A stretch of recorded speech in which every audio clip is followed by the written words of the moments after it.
ঢাকা বিশ্ববিদ্যালয়ের C unit ভর্তি পরীক্ষা অনেকের জন্য অনেক কঠিন একটি পরীক্ষা, কিন্তু এই কঠিন কাজটিকে সহজ করে সালমা সাদিয়া 4th পজিশন অর্জন করেছে।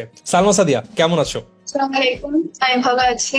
তো তোমাকে তোমার চতুর্থতম স্থানের জন্য অভিনন্দন। যখন প্রথমবার দেখলে রেজাল্টটা অনলাইনে যে চতুর্থতম, কেমন লাগছিল? প্রথমে বিশ্বাস করতে পারছিলাম না, আমার বাবা ফার্স্ট রেজাল্টটা দেখেছে এন্ড ওয়াজ রিয়েলি হ্যাপি।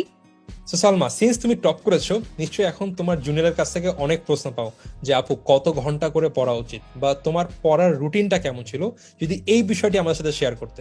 আসলে এটার উত্তর আমি দিব যে you have to know yourself very well, কারণ কি এক একজনের এক একটা টপিক পড়তে এক এক সময় লাগে, সবার জন্য টাইমটা সেম হয় না।